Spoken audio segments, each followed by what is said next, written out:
It's back. Bigger. Better. And better. It's Black History Month, the sequel, a 28-day celebration of black exploitation films.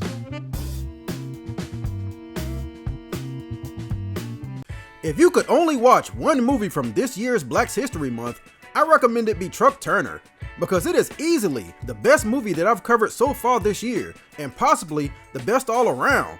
For a lot of you, I know you're probably thinking that you've never really even heard of this movie, and it's rarely ever mentioned in conversation with the rest of the more well-known blaxploitation films, and I don't know the answer as to why that is, but what I do know is that it probably puts your favorite blaxploitation film to shame.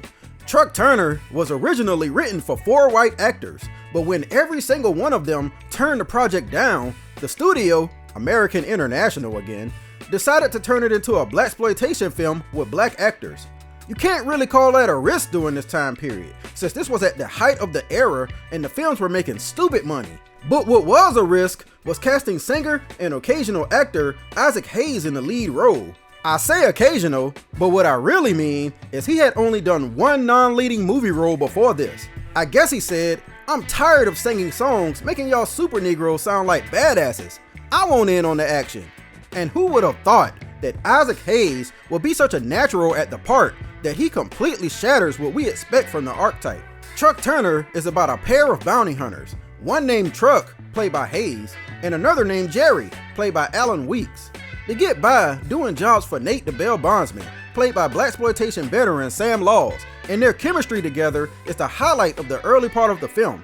It starts as a hilarious buddy comedy, and it's easy to see how their on-screen relationship influenced future action comedy duo movies like Bad Boys.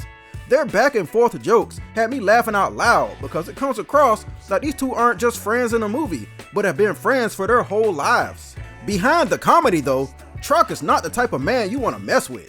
But I like the fact that they didn't make him an infallible and indestructible action hero, like it's usually done with the Fred Williamson and Jim Brown types.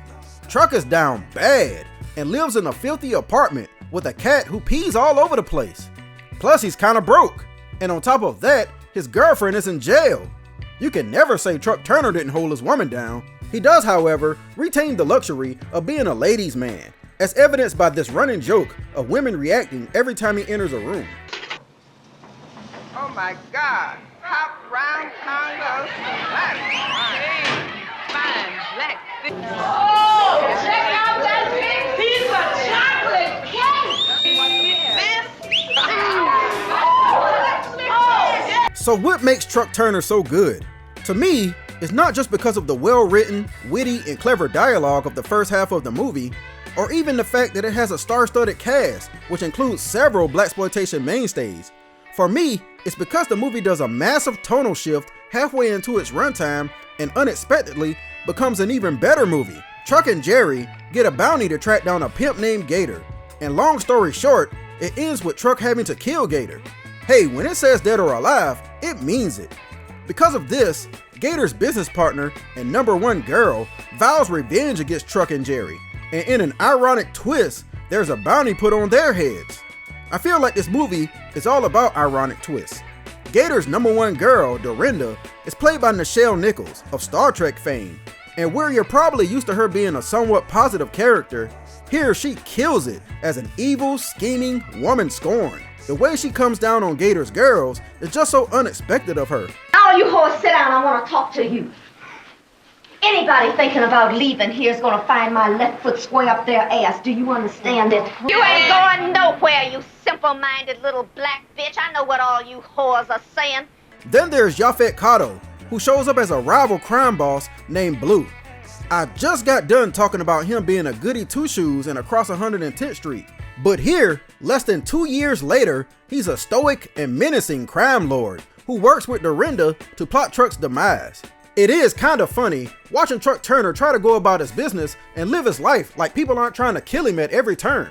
In one moment, he's just shopping when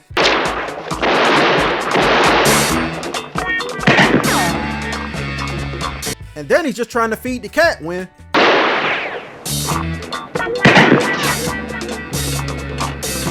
my mans can't even live.